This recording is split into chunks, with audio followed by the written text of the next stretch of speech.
Jim, this was sent to CornyDriveThru at gmail.com from John. I've always been under the assumption, perhaps incorrectly, that examples of cheap heat are insulting the crowd and wearing the jersey of a rival sports team. If I'm correct, can you then explain how MJF is considered the greatest heel right now, given that the majority of his shtick is cheap heat? Well, and I think the topic's more about cheap heat than MJF. Yes. The topic is, here's the thing. A lot of people are of the opinion that there's no good cheap heat. And a lot of people are of the opinion, like I am, that it depends on the circumstances, the context, and the delivery.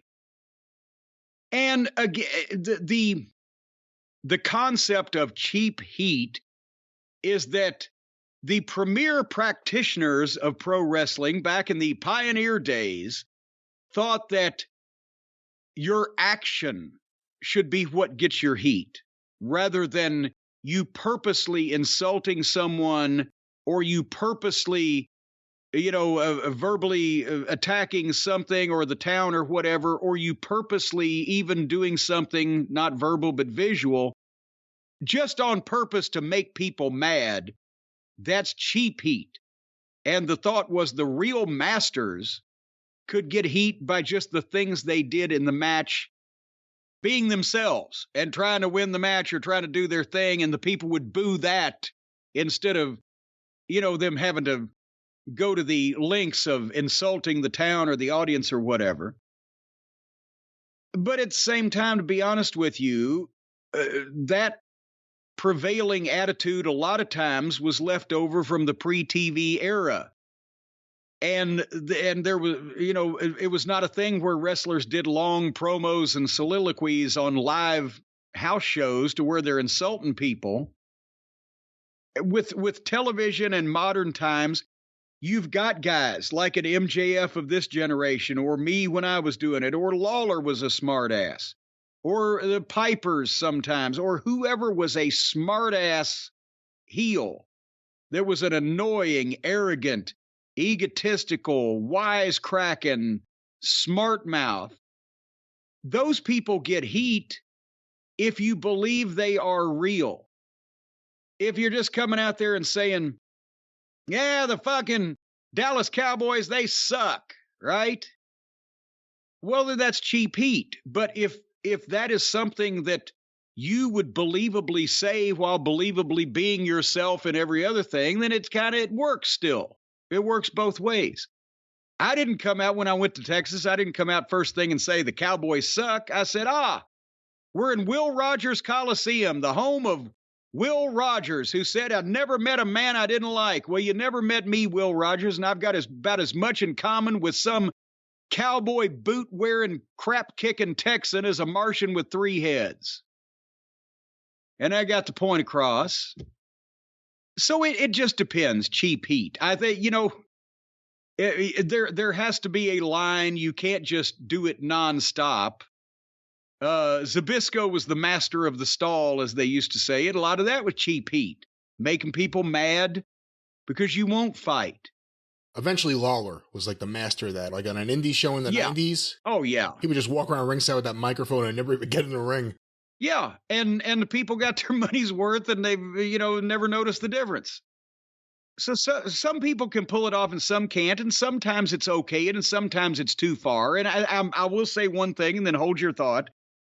I had mentioned several weeks ago when they had teased the concept of making MJF a sympathetic figure that the first couple weeks afterwards he was on the people too much because he was trying to turn them back.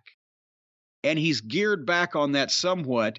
He's got such great material and he's got such great lines, and it's always great to, zap the people every once in a while if you keep the main gist of your business on what you're trying to sell a ticket to. But MJF was going overboard in a couple of instances there because I think he felt like he had to, because he had been portrayed in such a babyface position that he was trying to overcompensate for that. Do you think cheap heat should be used the same way a big spot should be, in the sense that if one wrestler is going out there on a show and insulting the local crowd, That's it. It shouldn't be multiple people going out there and saying, hey, fuck you, Pittsburgh. It should be one guy on the show, or should it be everyone? Yes.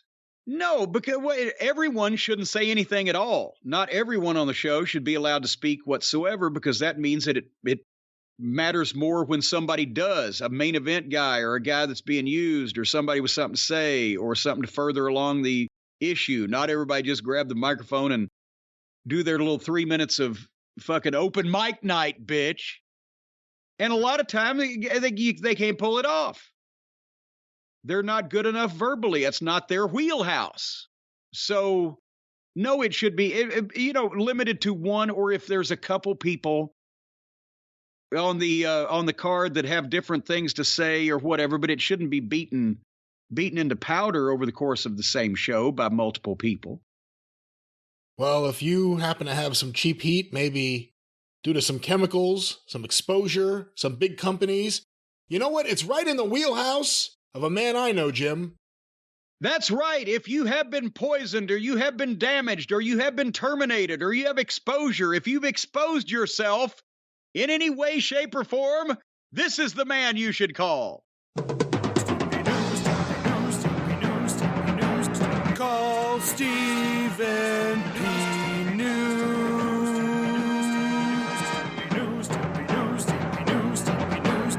If you need to sue.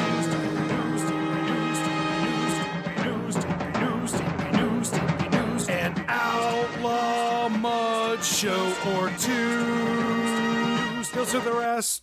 What kind of exposure were you talking about, Brian, earlier? Were you talking about exposing yourself, exposing someone else, potentially exposing, a double exposure? Well, for the record, if you expose yourself, don't call Stephen P. New. I just wanted to clarify that because you said it right before the Well, if you've song. been exposed to something that you shouldn't be exposed to, you may need to call Stephen P. Yes. New. If you've exposed yourself to this deadly material, It's your own fault. well, you might not have known the deadly material was there, and then you exposed yourself to it. Then you've been exposed to it, Let's say, which is for different. example, well, but you've exposed yourself to it because you put yourself in that position because nobody, through their own carelessness, told you that that material was there in the vicinity. And then you exposed yourself to it in an unknowing way. You didn't know that that material was there when you pulled your pants down and whacked your willy right in front of everybody. If it please the court, I want to present evidence here that there was poison ivy everywhere. He should have known that was not the place to whack his willy. Your Honor, these crooks here are innocent. And I'll tell you what, no, regardless of how exposed you are or are not, the point is that there's nothing you have done wrong. There's bad things all around. You could fall into, signs could fall from the heavens and land on your head, and boy, that's a grand slam. Thanks for that, Denny's. But I'll tell you, whether a sign has... Those people in that car were seeing moons over my hammy all day long, I'll tell you that. But regardless, that's so awful. It's terrible, and we should move on and forget that ever happened. If you'd quit laughing. But I'll tell you, folks, whether you've been whacked with a Denny's sign or whether you've been exposed to plutonium while whacking your willy, or whether you're like the innocent folks down in the state of Louisiana, several of those people are indeed innocent.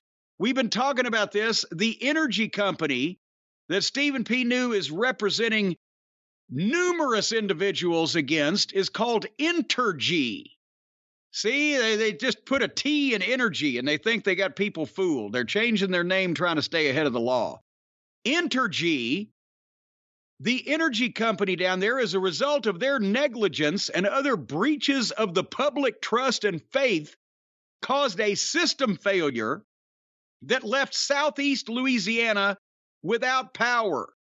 For a long time, the power outage occurred as a direct result of the foreseeable failure of Entergy's distribution and transmission equipment during Hurricane Ida, because despite evidence that has been obtained by newlawoffice.com at 888-692-8084, despite evidence which proved the weakness and perilous condition of their equipment and systems, they didn't do nothing about it. Entergy chose profits over the people that they serve. Do you know that if they had made the decision to invest in underground transmission of electricity in an environment like Southeast Louisiana that could have assured regular, consistent, and sustained protected service to all their customers, not just the affluent neighborhoods? That's the way they do it over in Europe and parts of Australia. But instead, they chose the bubble gum and super glue approach to protect billions of dollars instead of their customers. The customers pay the money in order to have electricity, and then Entergy took the money and gave it to all of their bigwigs instead of upgrading their equipment, and the hurricane huffed and puffed and blew it all down. Blew it all downtown. So they're going to pay through the nose for this shit because of Stephen P. New. And if you've got somebody that you'd like to see honking out some quarters and dollar bills out of their honker, I mean quarters out of the right nostril and dollar bills out of the left nostril, just over and over, well, then you call 888-692-8084. Just like that, right out the nose. 888-692. Regular Mel Blanc over here. 8084, newlawoffice.com. They will keep those nostrils honking. They'll look like slot machines at Las Vegas with the quarters out the right nostril and the dollar bills out the left nostril. Just Yeah, I get it. yeah. Newlawoffice.com. That's right. Newlawoffice.com. But Jim, let's get Not the old one.